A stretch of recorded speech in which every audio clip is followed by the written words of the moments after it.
Canadian spies. Have you ever wanted to be a spy?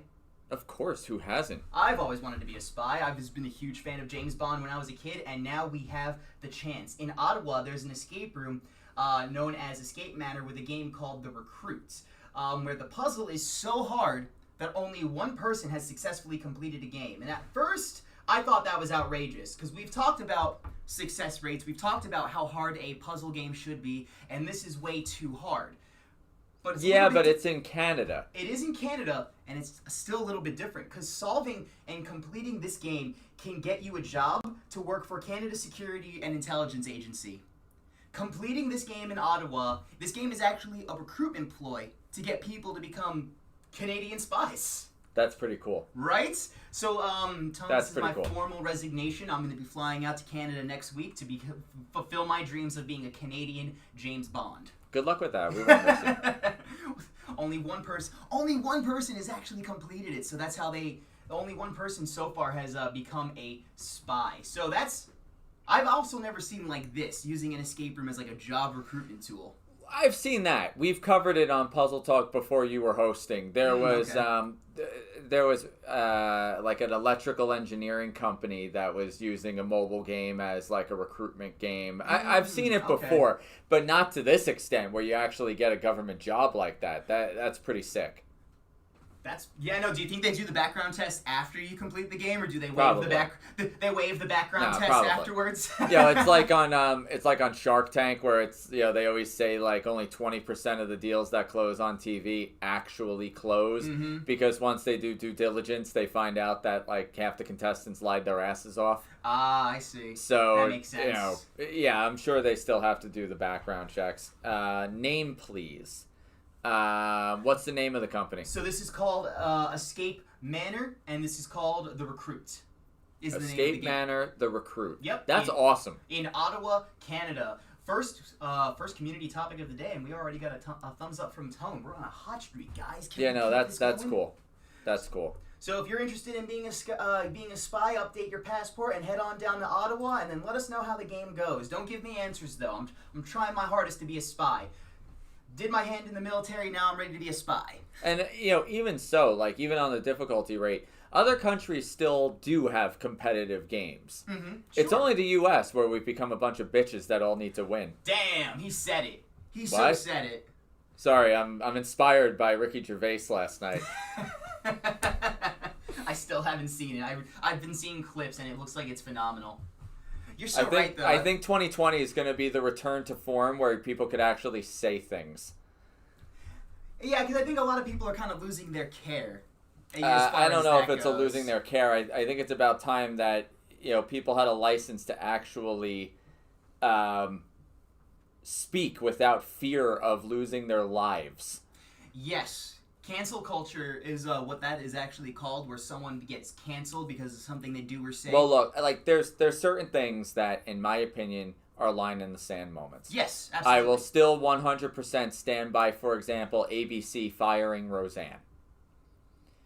Yeah, that one was a weird one. I loved that show, and I still watch The Conners, mostly because John Goodman, I think, is one of the best actors of our time. Yeah, I can agree with that.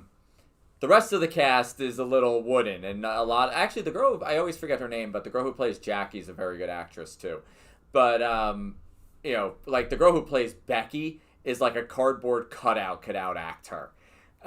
Sorry, but and a lot of the cast that plays the kids, which kids are always tough to cast. Yeah, I'm one of the minority that still watches Fuller House, but every time the kids are on screen, I'm cringing.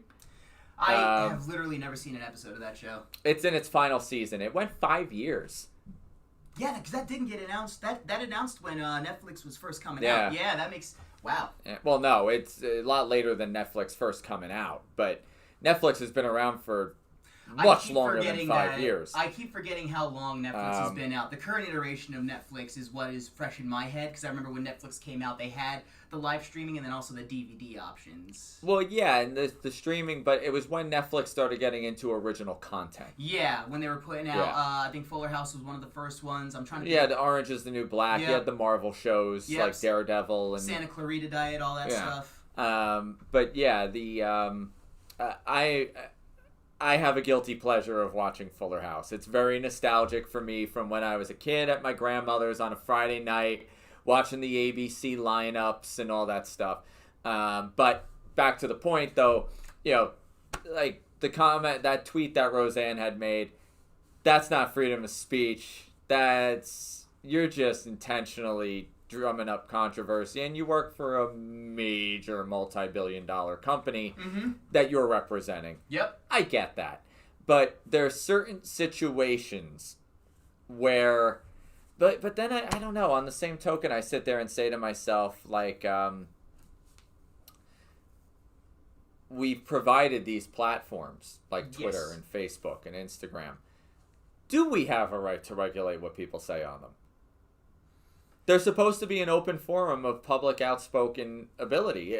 Yes. Well, I agree that we shouldn't regulate. You know, Disney almost bought Twitter.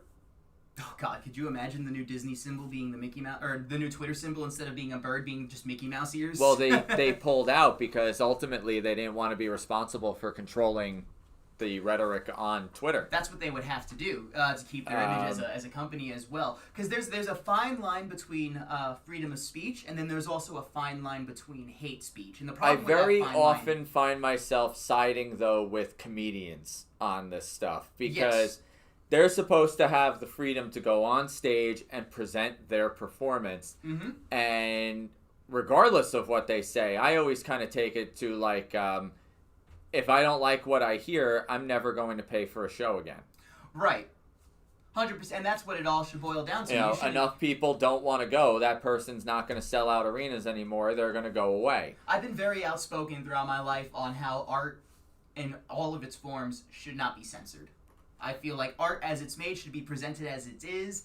You as a patron or a viewer of that art, you have the ability to kind of decipher in your head what that means, and then you either enjoy it or you don't. Yeah, it's like literally this morning, Jess and I were driving Liv to preschool. Right. And I went into, was it this morning or was it last night? One of the two. My life's a fog. I grabbed her phone and I went into the settings on Slacker and I turned on the no explicit content. Yeah. Because I'm like, every song right now has, about 30 curse words in it, and my daughter's a language sponge right now. But you took the responsible step as a parent to take the phone. Right. It's not, I'm not saying they shouldn't record their songs. Exactly. My daughter's not in the car. I want to hear it that way. Absolutely. But, as a responsible parent, I won't let my daughter be subjected to it. Absolutely. Same thing with anything on television. We very much regulate what she watches.